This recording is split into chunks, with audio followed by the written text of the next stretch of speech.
And welcome to the Unknown Webcast. This is just a bit of a trigger warning for those who believe words are more injurious than sticks and stones. I really am so conservative I can't turn left even when I'm driving. Not even.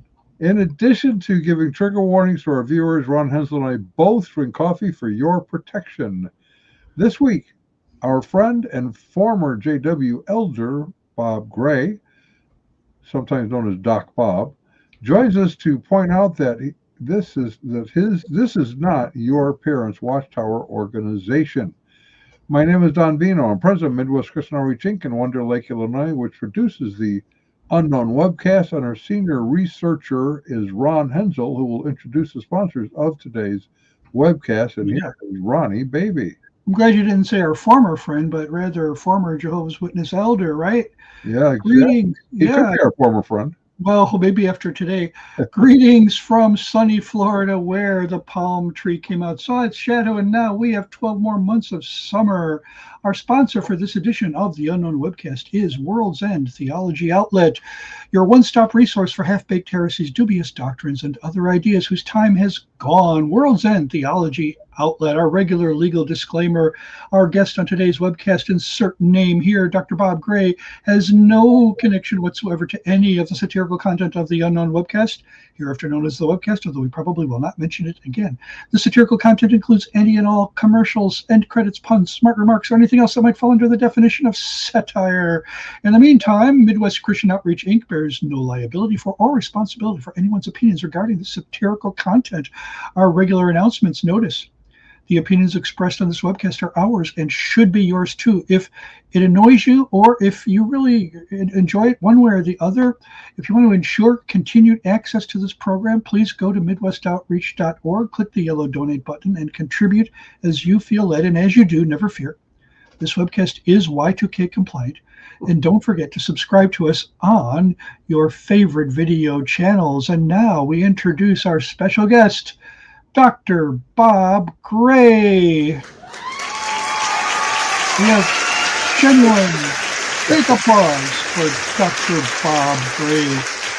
I don't remember if last time you were on here we had to fake our fake applause, but now we don't. I don't remember. Greetings. Genuine fake applause or the fake applause. This was the fake when I did that. Okay. Yes, I remember that. Yeah. No, I did sound effects, you know. Yeah. So. And now we have genuine fake applause. That's good. Well, we try to be as authentic as we possibly can, you know. So, anyways. Oh boy. Good to So, know that, guys. It's not you're saying it's not your father's, your parents' Watchtower Society. That's an old commercial, right? Because back in, I guess it was like the early 60s, was it the Oldsmobile Company came out with the commercial? This is not your father's Oldsmobile. Now, come on, they had old right in the name, okay? I mean, how do they, I mean, you do know that they don't make Oldsmobiles anymore, and probably, I mean, if they'd called it Youngsmobile, you know, we might still have it today, but they don't. So they're already having problems with that image in the 60s, so they would say, this isn't your father's Oldsmobile, and it was supposed to be all souped up and, you know, cool for the kids. I don't know how that campaign went, but apparently not well. Well, we're saying though that there's something similar going on, right? And we can't even say in Brooklyn anymore because they moved it. So right away, it's not your father's Watchtower Society. It's in a different place. It is. Not your parents. Where is it now again? World headquarters is in, where is that place in New York? Up north. In the world somewhere. I forget the name of it now. It's not Wallkill, right? I have to look it up. Oh, not Roadkill? Ramapo was where they're doing the video thing. It'll come to me. Yeah. Yeah. Well, it's just not well, it may not be your parents' Watchtower Society anymore. It's becoming my parents' brain anymore. So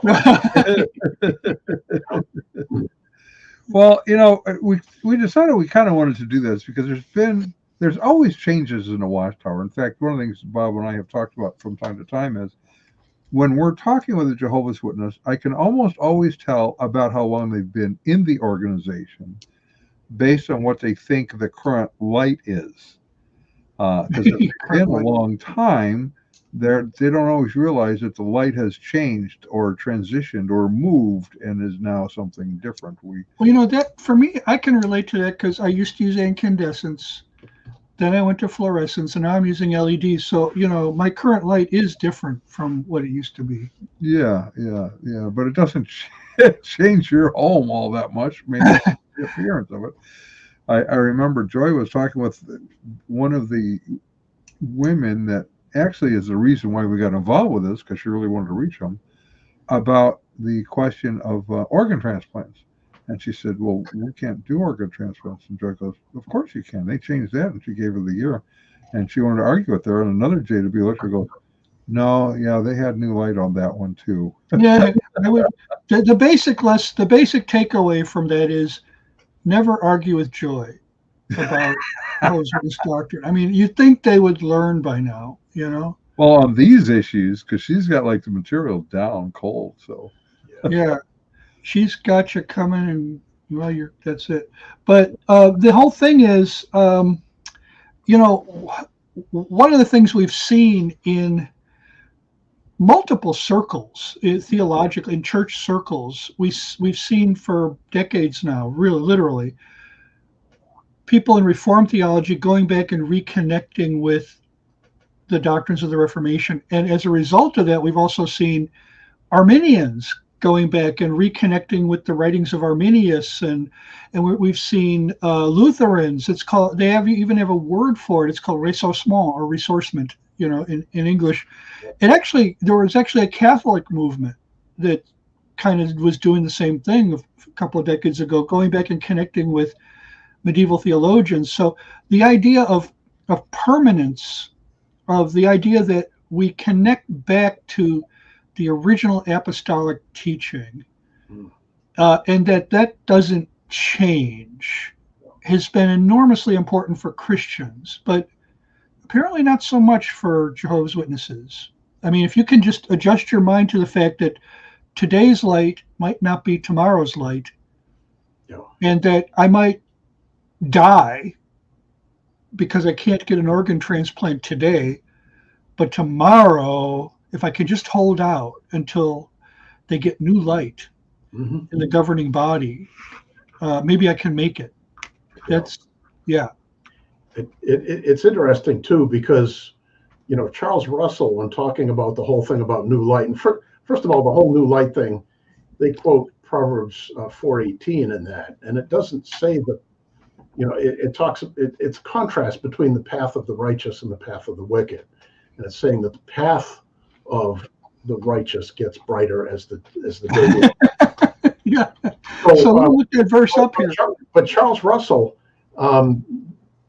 way back, I forget the year. I've got the quote somewhere in my archives, but he made the point that new light always built on old light and never extinguished it. It's kind of like as the light gets brighter. First, I thought it was a dog, but the light got brighter. Now it's an alligator, and it just bit my leg off. Yeah. But, and now it's basically you're instead of just turning the brightness up on a dim bulb, which I won't even go there with that. Or if a dim bulb turns bright. Wait a minute, why not? Increasing the voltage, increasing the brightness of a dim bulb. They're changing out an incandescent for an LED, so it's a whole new light source almost. And to your point, Ron, there's no going back to very much at all in foundational stuff. I mean, they're still kind of holding on to the 1914 date, the whole separation of the 144,000 and the other sheep, and that sort of thing. But other than that, a lot of the specifics, I talk with witnesses online in Facebook mostly, and you bring something up, oh, that's old light, well, yeah. So I guess at some point the witnesses got new light on the fact that new light never extinguished old light, but just brightened it. And so now the new light is that new light can extinguish old light. So by extinguish, we mean it in the contradictory sense of the word. In other words, when you extinguish old light, you're contradicting it. And so you're saying that what was once true is no longer true. Yes. But it was true then, right? Oh, yeah. You could get excommunicated, you could do fellowship. Yeah. So let me it was give you an example. When I was just talking with Dawn about this a little earlier, they used to teach that the other sheep served Jehovah in a spiritual courtyard of the Gentiles within Jehovah's figurative temple. Identify other sheep. What did Okay. it mean back then? Who are not of the 144,000. But they're part of Jehovah's Witnesses? Yes. Okay. And Well, so what did they're the large part of Jehovah's Witnesses. There's only about, I think it's 18, 19,000 witnesses today that say they're part of the 144,000. So the other 8 million Jehovah's Witnesses are all the other sheep. And they used to say about the other sheep, what did they used to say about them? They worship Jehovah in what was termed as a virtual courtyard of the Gentiles. And they taught virtual. that. Yeah, or a spiritual. Yeah. Today they're doing that. It's not an actual physical place. Right. So it was a condition that was likened to that. So they weren't really able to enter the temple because only the 144,000 did that, because they were the spiritual priests and the other sheep weren't. But they taught that at least from 1972 until 1996. And then in 1998, they came out with a Watchtower article that explained, without reference to what they used to teach, they made this statement. It says, the great crowd worships with the anointed Christians, that's the 144,000, in the earthly courtyard of Jehovah's great spiritual temple. There is no reason to conclude that they are in a separate court of the Gentiles. So what they literally said was, there is no reason to conclude what we just taught from 1972 to 96. So they taught it without reason for all those years. They had no reason to teach it, but they taught it anyways. Evidently, yeah. Well, who needs reason? I'll get into some of the reasoning, how they reason around that a little bit later when we talk about the annual meeting they just had in October and the ramifications of that. By the way, the witness headquarters is now in Warwick, New York. Warwick, New York. Okay. Here's another one. Here's another one, kind of like that, Bob. We talked about last night a little bit, and we're writing on this. Actually, this is a topic for this week's blog. Is heavenly tour guides. We're kind of dealing with that question, and they taught for quite a long time that God lived in the Pleiades, and they used as additional support for that the pyramids of Egypt, which they refer to as God's stone witness. And so in 1924 example, they write the position of the Pleiades at the time of the completion of the Great Pyramid of Egypt, God's stone witness, is a very prominent feature of that building in the midst of the land of Egypt. For these and for other reasons, Bible students have good cause to believe that in the region of the Pleiades is located the throne of Jehovah God, the spiritual center of the universe, whence go forth the sweet influences of the Almighty to the earth and all other parts of the star universe. So, in 1924 and before, Jehovah lived in Pleiades. He had a physical address with a throne there. You could send a mail or whatever. But in 1953, they say, incidentally, so they start off with this incidentally. So this is sort of a throwaway, a side note. Pleiades is no longer to be considered the center of the universe, and it would be unwise for us to try to fix God's throne as being at a particular spot in the universe. Were we to think of the Pleiades as his throne, we might improperly view with special veneration that cluster of stars. So, yes, they changed their view, but they didn't just go, oh gosh, we were wrong. They just go, incidentally, just so you should be aware of this.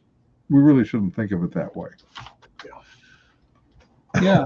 No, I'm trying to get an image of the Pleiades for everybody to see. I think I can do this here. I'm having trouble with my PowerPoint cooperating, but I find that probably the easiest constellation to pick out in the night sky is Orion. I don't know. Does everybody agree with that when you're looking up at the night sky? Yep. And the Pleiades is, let me put it up here. It's pretty close to the constellation of Orion.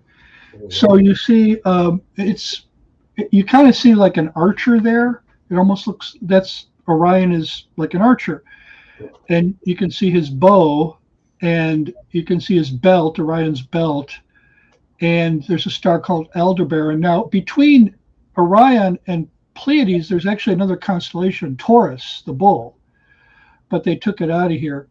And the Pleiades is really interesting because I don't know of any other star cluster that you can see with the naked eye, because most of them are so far away that they just look like stars. And until you zoom in on them with a telescope, you don't really know that they're a cluster. But here, this is clear even to the naked eye, the Pleiades cluster. And so it's always fascinated people throughout history. It actually looks even more beautiful. It really looks really amazing in a close-up. Anyways, that's what they're talking about, the Pleiades. And this was supposed to be like where Jehovah lived, right? Or something like that. Yeah, that's where he lived. He had his throne. And at one point, and I don't have the quote on me. We've used it in the past, but since Jehovah of the Watchtower at that time had sort of limited information about what was going on, he would send angels back and forth to figure out what's going on. It would be a 3-day round trip. So he was always about 3 days behind in whatever current events were. Well, technology in heaven, and also now I think then after that, didn't they say it was just his summer home, and then later on it was more like. So we have similar changes going on today, which is sort of what prompted this. This is not your parents' watchtower. And it intrigued me when, as of this month, they no longer have to hand in time cards. Does that mean that Jehovah now knows what you're doing without them reporting how many hours they go door to door? What's going on, Bob? Well, wait a minute. Before we go on and answer that question, I mean, this is big, right? I mean, didn't time cards start with Judge Rutherford or something like that? Or how far back does this go? Back, 1920 was the first time when witnesses. Well, so they had what they call colporteurs before that, which is literally the meaning of the word is a book salesman. Yeah. And previous to that, only they were kind of like the pioneers, what they call pioneers within the witness organization today. But it was in 1920 they started reporting time. And it was interesting. I've watched a lot of the videos of this annual meeting. And at the beginning, they're using words like this is a landmark convention. It's historic. Of course, they say that about every convention. Every year before the memorial, they have a special talk. Well, what makes it special? Well, the fact we told you it was special. Isn't that special? But this one really, there were a lot of not just external changes, but really kind of going to the core of what witnesses, just their whole kind of persona, I guess, because it's almost like Vatican II for the Watchtower Society, right? It's kind of like I think I used the term with Dawn earlier. It's kind of like a kind of gentler Watchtower Society, and they've been doing this for years now. It was 50 years ago that I first became involved with the witnesses, and of course I wasn't supposed to be here at this point because they said in 1969 that you had to face the fact that you would that you were never going to grow old in the system of things. Well, I'm 73 years old now. I think that qualifies. They said you would never fulfill any career in this old system of things, and I've been retired for 7 years, so I did. And it's been 30 years since I first started the journey out. But I've kind of watched this kind of constant dumbing down of how they teach stuff. Back when I was first involved, Fred Franz was still involved, and they got into a lot of heavy prophetic stuff, types and anti-types of, this prophecy meant this back then, but everything has a dual fulfillment, and it means that now. And now you'd be hard put to find a witness that could answer a serious question about any of their teachings. What do you think is driving this? I think they're losing people like crazy. That's what I was thinking. The turning in time thing. It was interesting how they developed this, because it took place over 4 talks. And so they don't make an announcement like that without this grand, So the first speaker, and I love this guy's name, he's one of the two of the new governing body members. His name is Gage Flegel. I shouldn't laugh. I was taught never to laugh at somebody's name. Well, I can't imagine going through high school with that name and being a Jehovah's Witness. I mean, this poor guy probably was serious. I used to when I was in the banking business, I had a lot of customers, and some of them had really funny names. I would keep a list of them in my desk just to take out and. Yeah. People sounds like a Charles Dickens character almost. Yeah, or a Dick Tracy. Yeah. Yes. So anyway, so he kind of introduced the thing, and then Garrett Loesch, who's, I believe he's the oldest or longest serving of the governing body members now, get into a whole talk about tithing. And they hit the whole thing of tithing really heavy, not so much with their financial contributions, but they get into the tithing and then also the Nazarites. So Nazarites were people that took special vows.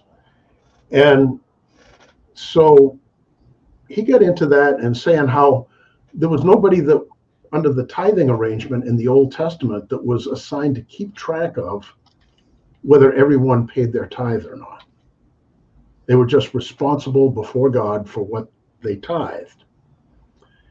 And so he kind of started down the track of, this is where we're going here.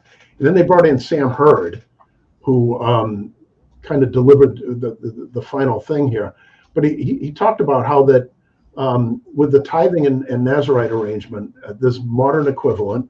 So he drew that comparison between tithing and people's field ministry. And he says that under the tithe, they gave not just a tenth, but the best tenth. And he actually mentioned how reporting field service activity started in 1920. He says, field service is our personal gift to Jehovah. He talked about age, finances, and illness might limit someone, and that we should feel good about what we can do, not badly about what we can't do, which is a perfectly valid statement to make. And then he reiterated that no one was assigned to monitor the tithe in Israel. And then he says, our ministry involves much more than counting time. And that's when he announced, as of November 1st, there'd be no more counting time for regular congregation publishers. So we used to have, I should have had one here for you, a time slip that you would turn in, how many hours you spent, how many magazines you placed, how many books you placed, and how many Bible studies you conducted.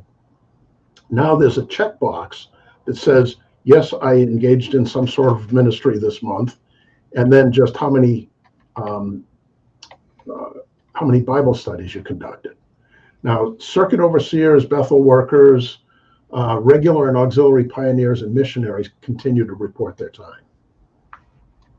So then, and I was wondering how, because back when I was the congregation secretary and field service overseer, when the circuit overseer came to your congregation, always on a Tuesday afternoon, he would be there from Tuesday through Sunday, and then they had Mondays off to move to the next congregation, get settled in. But the first thing that they would do on Tuesday was that either the secretary or the field service overseer would bring him the congregation field service records. So everyone had a card in this file that kept track of your field service report for the last couple of years. And this was the circuit overseer's original assessment of the spiritual health of the congregation. It was all about the hours. And if you were a man who's being considered for being either a ministerial servant, which would be equivalent to a deacon, or you were being considered for an elder, the first thing they'd look at is your field service hours. And if they weren't up to the national average, you didn't have much of a chance of being appointed. So Sam Hurd in this talk made the point that at this point, for elders, they needed to know the people in their group much better than they did previously, that they couldn't just rely on hours anymore, which, in one sense, it's a step forward. Okay. So I want to show them what this field service card looked like also. Yeah.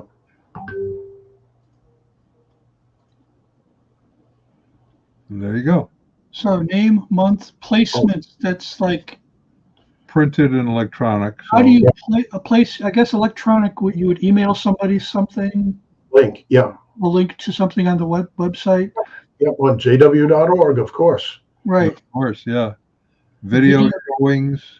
Yeah. So where they used to go, the iPad has replaced the phonograph of Rutherford's time. Right. They used to have and I think it was Sam Hurd. One of them was talking about how they used to go to the door with a phonograph and a testimony card, and they would hand the testimony card to the householder, and the person, if you were a witness, you didn't converse with the householder. You would hand them the card, and you would play the phonograph.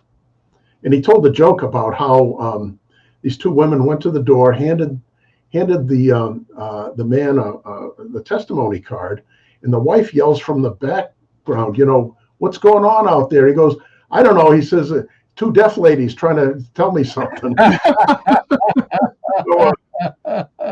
But now it's the iPad. They come to your door, and I'd like to show you this video, and they show you a video on their iPad.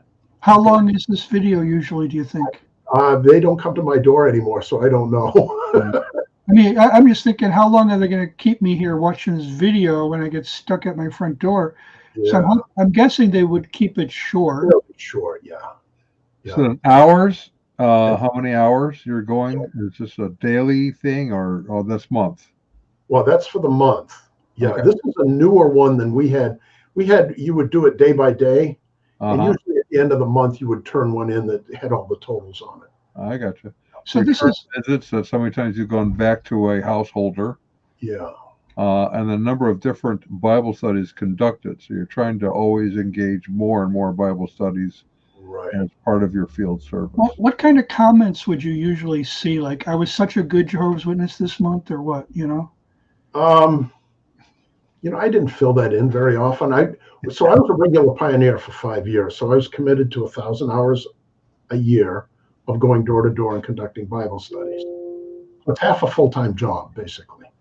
And so I went out door to door 3.5 days a week, and then I worked part-time. You had a part-time job at the time.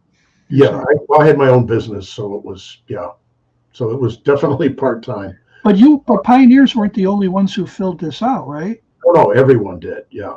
And the comments are, if say I didn't make my hours for the month, I would put in, I was ill this month, Oh, okay. Something explanatory. Like that, so like how, I can understand that this is pretty burdensome, especially for someone with a job, to be a pioneer. But even if you're not a pioneer, you're not, of course, required to put in as many hours, right? Right. How burdensome would you say it was for just a typical Jehovah's Witness to do this? Well, the national average back when I was in was about 10 hours a month. Okay, so if you went out for a couple hours every Saturday, you made your 10 hours. Oh, okay, so it wasn't really terrible in your view, right? A couple hours a month or a couple hours a Saturday. I'm starting to, for a long time, especially with COVID, they weren't going door to door. Now they're going again. And I've noticed at my local Dunkin' Donuts, I start to see them on Saturdays at a certain time. They all come in as a group. They're wearing ties and dresses and things like that. And things have almost returned to normal, except now they're even more happy because they don't have to fill in these reports, right? Yeah. It's interesting because they don't one of the things I didn't talk about there is that they have this big database at headquarters where you could actually report your time online. And they have basically a personnel record for all of the publishers at headquarters. Wow. So I don't know what Andy, so people will know what you're actually doing is that they. Yeah. But so things are changing. This is one, and it's kind of a major change. There are other concerns, though. Some things that are changing that they're not as happy about, I don't think. Right. Well, yeah, our friends at World's End Theology Outlet, they're aware of these things. Certain things just come to their attention. You know the problem. Men's hairstyles have gone downhill at your local Kingdom Hall.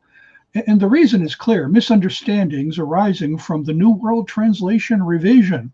The solution? Grease your head with classic New World Translation hair oil. Once again, you'll be able to say, with oil you have greased my head, according to Psalm 23:5b in the New World Translation of 1984, the classic New World Translation, and that's why it's called classic New World Translation hair oil, based on the old light of the original New World Translation, the one the Apostle Paul used. You'll find it at World's End Theology Outlet. So, I could use some of that hair oil if I had more hair, but exactly, yeah. Right. But for those who need it, it's there. And So what other changes? So no more time cards. Do they still go door to door though? Oh yeah. And they really kind of harped on that it's almost like a passive aggressive thing. We're not asking you to turn in time anymore, but remember, Jehovah's watching. And that's basically it. He's making a list. And I'll get into a little bit later something else where they just kind of put the burden over on Jehovah rather than on them. But right after the talk about no more turning in time, they released a new brochure called Love People, Make Disciples. Yeah. And when I was in, we had what they call the reasoning book, reasoning from the scriptures. And there were all kinds of canned answers in there to questions or comments that people would make at the doors. And they made the point that this was this great new tool. This was a historic event, a historic release. There were no more memorized presentations in this brochure, but it focuses on 12 qualities we need to cultivate to make disciples. And the first one was naturalness. And I couldn't help but think, once you learn to fake that naturalness, you got it made. Sincerity, yeah, I can make that. Wow. And it's funny because they talk about cultivating these qualities. And the weird thing, now that I've been out of the witnesses for a while, they always talked about cultivating the fruitage of the Spirit.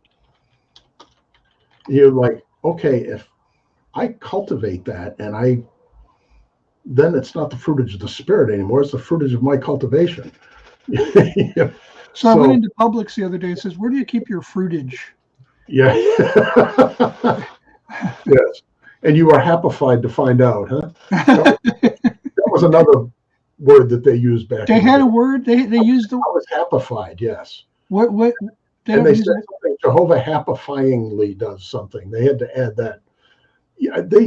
So a lot of this came from Fred Franz. He was back in the 1800s, and they used words that just nobody else in their right mind. Well, Fred Franz died in the 80s, didn't he? I mean, his 90s. But his mind was in the 1800s.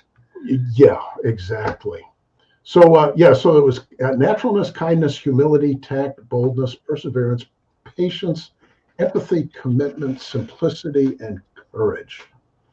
What makes the muskrat guard his musk? Courage. Really? I couldn't help but think of the Cowardly Lion when he mentioned courage. Yeah. And he very so this was Mark Sanderson again. He's the one that looks like Dr. Bunsen Honeydew on the Muppets, kind of round, very bald.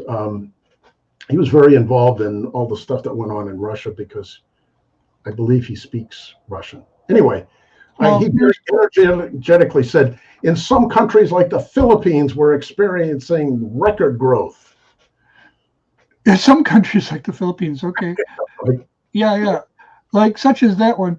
By the way, I did go to Merriam-Webster and look up to see if there even was a word happify, and there is. And guess, you know how they like to put little quotes there to show the word in usage? Guess who they quote to demonstrate how the word was used? No. Mary Baker Eddy. Wow. It says, and she uses two words in this sentence that are not usually the way we use them. She wrote, happify existence by constant intercourse with those adapted to elevated. So, okay, let's not go there, okay? But Wow. yeah, apparently it actually was a word. Let me see if they have a date that it was first used. Sometimes they have that, not this time. So, yeah, okay. Happify. Yeah. Wow. So later on in this meeting, they had a whole symposium on how does the light get brighter.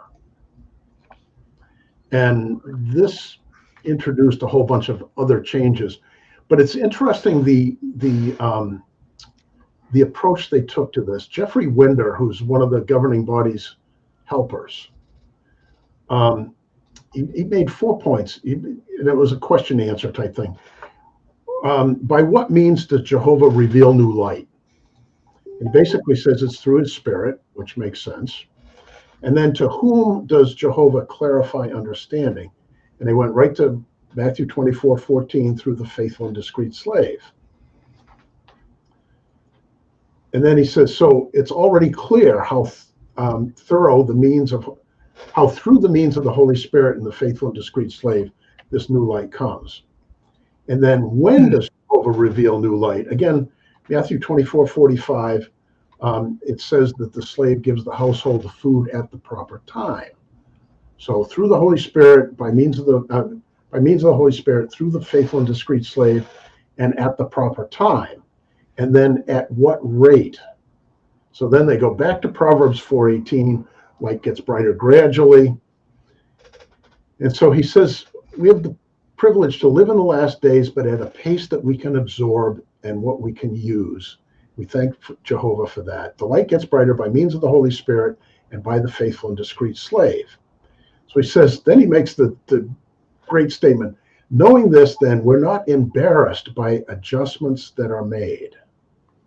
Because after all they had to work on was what Jehovah gave them through the faithful and discreet slave in a metered amount and at the time. So it's basically, well, we did the best we could based on what Jehovah gave me. It's kind of like Adam, it's the woman you gave me. Now pause there for a second.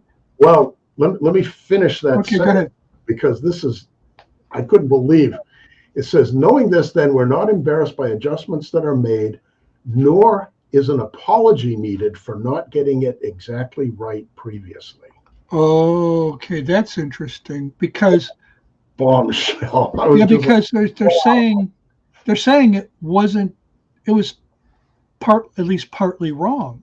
They threw Jehovah under the bus. They threw Jehovah under the bus. But here's the thing: best we could based on what he gave us. We had to work on was what he gave us. He didn't give us the whole picture. This is from a talk, right? Yes. Okay, so people are sitting in an audience at a convention. So this was at a convention hall. I forget exactly where it was, but there were other locations that were tied in. I believe the total attendance was 111,000. Okay, so you're all sitting maybe at multiple locations, right? And you're hearing this. Now I'm thinking, I just picture me being a Jehovah's Witness for maybe 10 years or so. This isn't the first time light has gotten brighter, so to speak, is it? In 10 years? Okay. So I'm thinking, I've heard this kind of talk before. You haven't even gotten to the end of it yet. Is my radar starting to go up and saying, oh, a change, they're going to change something? And it's sounding bigger and bigger the more they go on. And so it's kind of like, I can tell they're conditioning me for a big reveal, so to speak. he was kind of conditioning them for something big, because they've already had the no more time slip thing. This is after that. So Okay. this is already big, historic. They use the word historic, I don't know how many So times. this is something in addition to the no time slip? What is? Oh yeah. So yeah. what? So This is actually bigger than the no time thing. But I'm thinking, this becomes a game after a while, where I start as if I'm a JW, I can see it coming. They're telegraphing me different indicators that they're about to lay some big change on me. And right. To them, the change is a great thing. I remember when I would go to conventions when I was first a witness, they would have a couple of new books every year. And I'd always be looking, what's the new light that's coming with the book? So they were eagerly anticipating this new light. But you go back 50 years, let's say, a lot of times a new light came out, it made things harder. It didn't. I mean, if we're getting closer to Armageddon, they're going to lay more on me to do between now and 1975, right? Right. So the hardcore witness kind of reveled in that hardness. Yeah, they did. If things weren't getting harder, we weren't making progress. Right. And so my point is that I go back now. I'm going to go back and put my former Roman Catholic hat on and go back to what my family experienced in the 60s with Second Vatican Council changes. They were traumatic. They were difficult for most of the traditional faithful. Maybe they were easy for the younger set, but for people my parents' age and older, my parents probably took it pretty well. My grandparents, I remember having a harder time with some things, but it was the church telling them. So in a way, it was parallel to a JW, because the church is still an authority.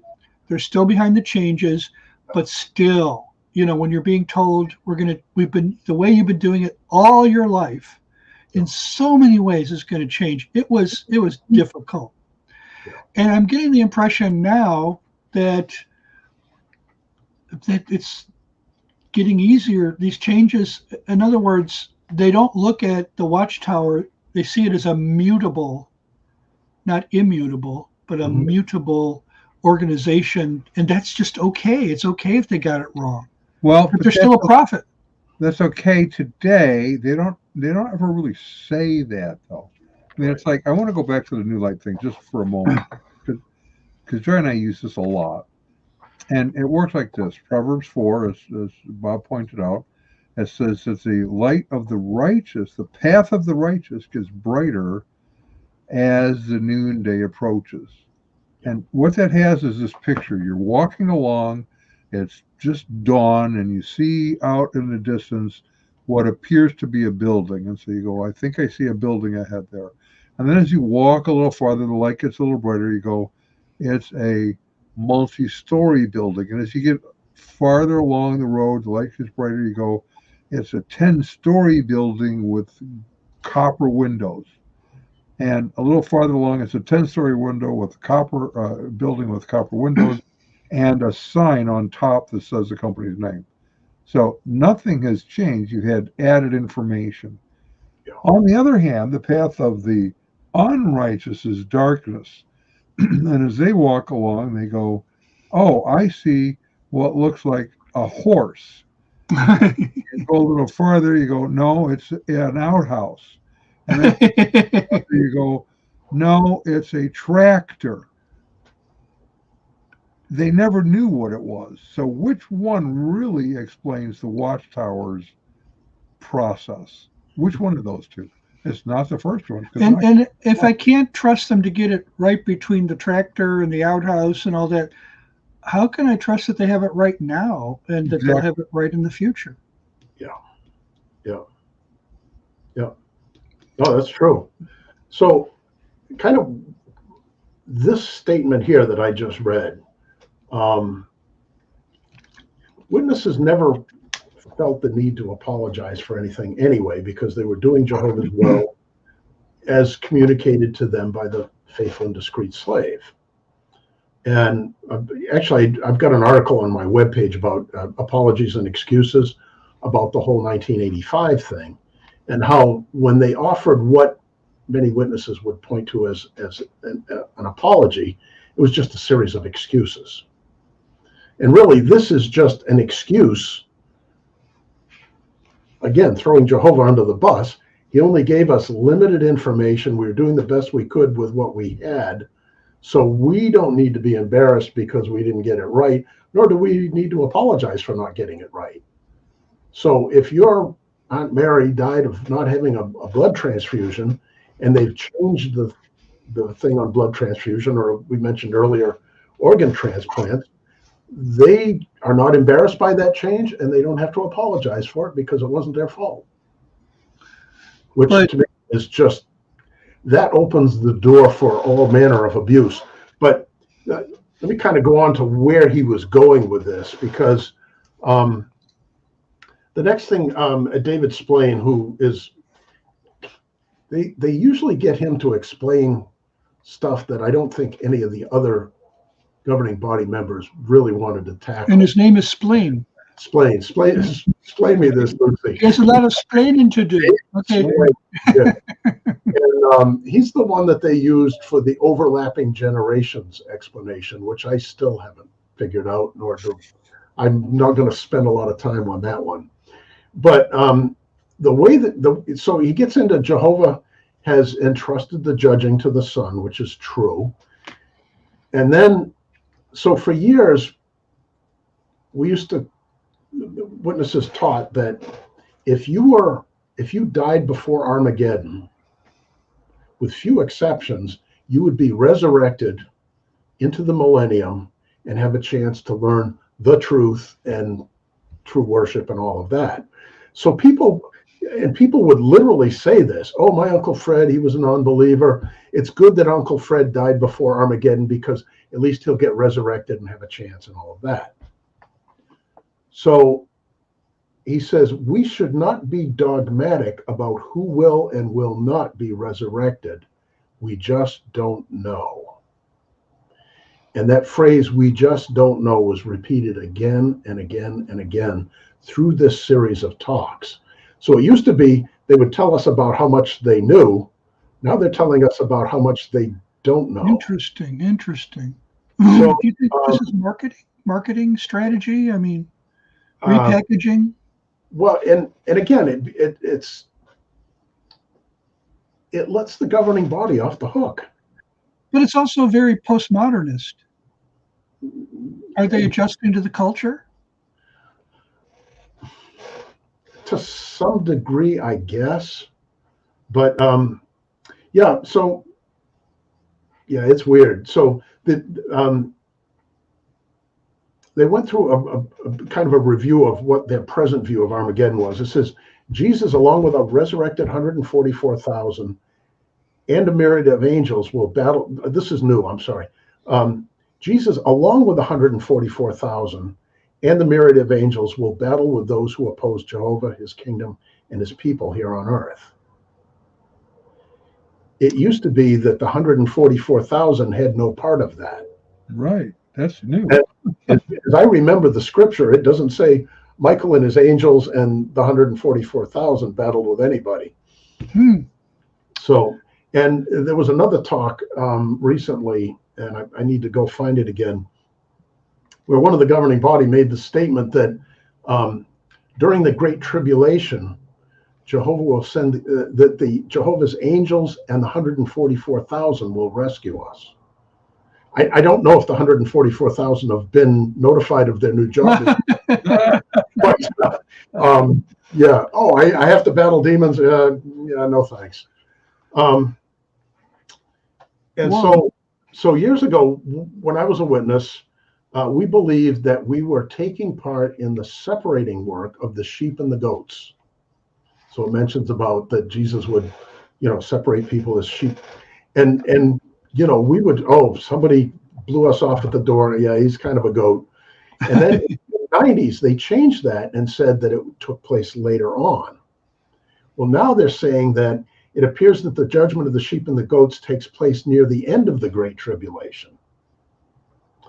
They also changed that last minute repentance. You couldn't do deathbed repentance and get a buy from Jehovah. Well, now they're changing that, and they say, well, we really don't know, that we can't be dogmatic about that. And he says that people who died during the Great Tribulation and before the final judgment of the sheep and the goats might be resurrected. Again, we can't be dogmatic. We just don't know. Wow. Go ahead, Ron. So, you mentioned you think membership losses are driving this, or is the factor. Do you think that's it? Is something changing within the governing body, within the organization, beyond just, we've got to do better recruitment and retention? And this is why we're doing this. Is there something else going on? This is a paradigm shift in many ways. I can't be dogmatic about that because I just don't know. You just don't know. That's true. So where do you? Taking their line. I'm looking at trajectories now. I guess we could say that before they did all this, we could see, they're just going to keep on going. Well, maybe not in the Philippines, but in most of at least in our part of the world, they're in the decline, right? So it remains to be seen whether this helps them. I'm assuming that they must have been getting some kind of feedback at how toilsome and tedious and burdensome reporting was. Maybe they were doing some kind of internal surveys, under the table, not telling anybody that they're really gathering data. Because I don't know how if you ask a Jehovah's Witness, what do you think about all this reporting stuff? They would say, oh, it's great, because Jehovah wants them to do it. So of course they're going to please Jehovah. How do you find out? How do you even collect that kind of data on your people? Right. So first of all, I can't imagine that the governing body don't realize that a good number of the hours that are reported are totally bogus. Okay, that's an interesting. Talking to ex-witnesses, everybody fudged their hours. Data point. Yeah. How do you think? Well, the other part of this is that every year when the annual report came out that says, how many new publishers, how many Bible studies they conducted, and how many hours they had, and how many people were baptized, and all of this, all the ex-witnesses jump all over those figures. Everybody's analyzing that. We got it down to, okay, it takes 11,000 hours of preaching to gain one person baptized.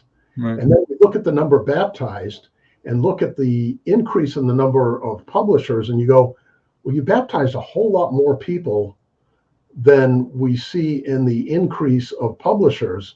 So that means you lost a bunch of publishers. Right. You had this many coming in the front door, and you had evidently this many going out the back door. And so I don't think they wanted to expose that anymore. I think that's part of it. Okay. Yeah, that the ex-witness community, looks at those figures very carefully and goes, yeah, okay, what's going on here? Huh. And again, this is just total speculation on my part, but you probably know that Tony Morris was no longer on the governing body. I don't follow it that closely. Tony Morris, Tony was kind of an odd duck, very kind of hardcore. He served as a medic in Vietnam, and he would, at one point he talked about the Great Tribulation. He says, it's going to be worse than anything you've ever seen. When I was in Vietnam, I saw burnt bodies that were, popped open like a hot dog on a grill, splits open, just weird stuff. And he did another illustration. There's a verse that talks about Jehovah's enemies disappearing like smoke, and he lights a match and blows it out and the smoke goes away. And he goes, that's how Jehovah's enemies will disappear. And I have to wonder, given this kind of kinder, softer approach and not being dogmatic, and we just don't know, that Tony just didn't fit that. And so they removed him from the governing body. Now, they did set him up with a house. I forget exactly where it was, but I saw the deed to the house. It was kind of interesting. It says, you know, you and your wife can live here as long as you want, but if you move, ownership of the house goes back to the governing body or back to the Watchtower. whatever the corporation was, the Kingdom Services or whatever corporation it fell under. They couldn't sell it, they couldn't rent it out, that type of thing. And again, it's just speculation on my part, but he did not fit this kinder, gentler, we can't be dogmatic, we just don't know paradigm. And so they had to get him out of the way. So how effective do you think this will be?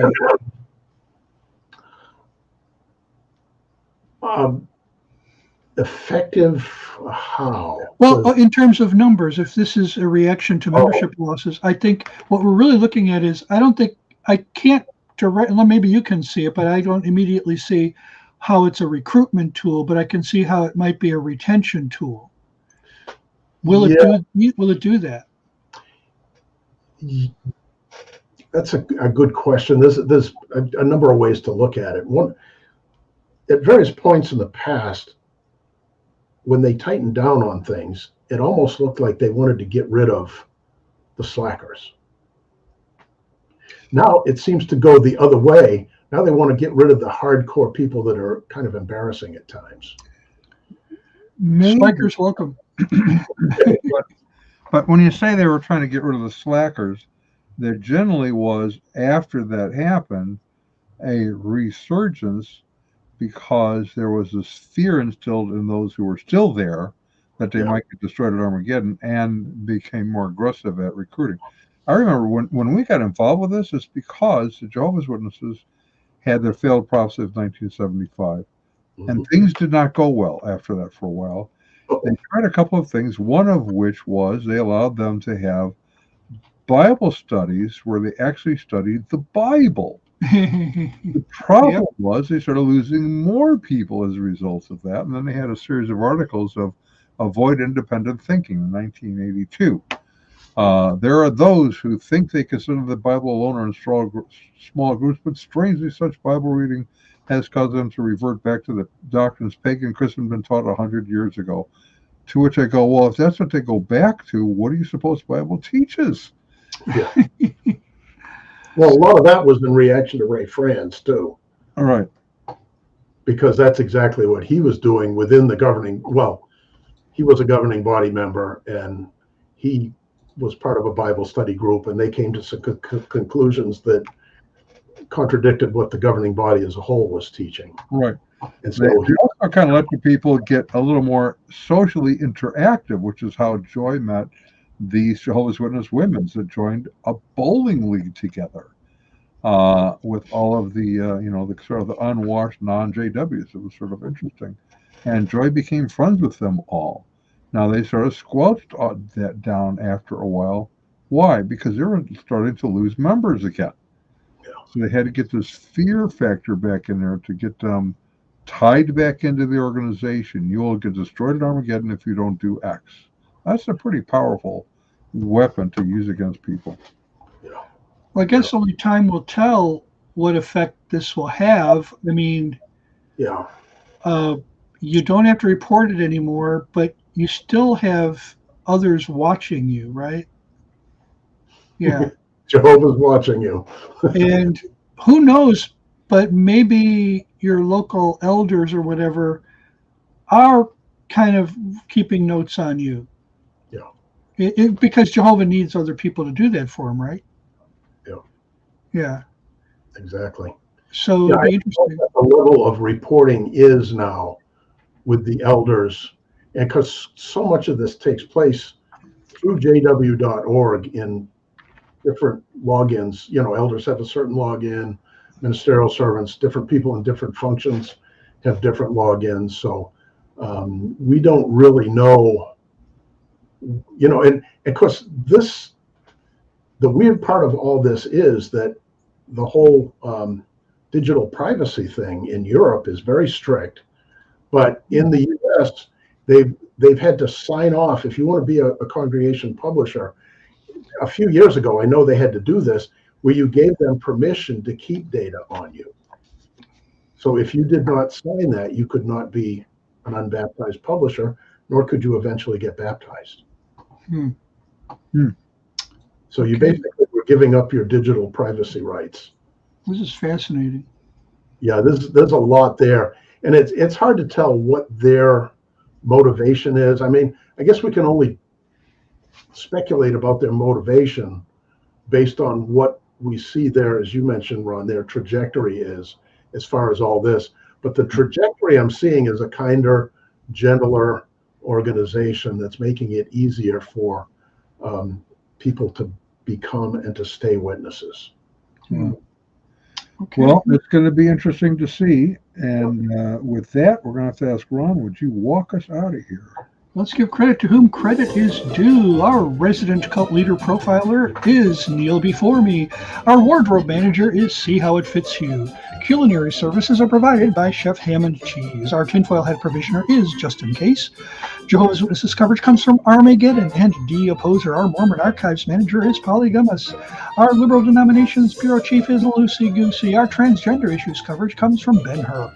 Special correspondent for cults based on the Hindenburg disaster and flying turkeys, Ode to Humanity. Our fact-checking supervisor is Yoleg Pulling. Technical assistance comes through Murky Research. Our legal advisors are at the law firm of Dewey, Cheatham & Howe. Our grievance resolution director is Giovanna Pisami. Our director of privacy assurance is Wiretapping. And original idea sourcing comes from Drew A. Blank. The Unknown Webcast is a production of Midwest Christian Outreach, Inc. in cooperation with Emergency Manicure Productions, both of whom are solely responsible for this content, although you will never be able to prove that in a court of law. Never happen. We highly doubt it. But you know what? We can't be dogmatic because we just don't know. Bob, thank you so much for being with us again, and everyone else, we will see you in the future.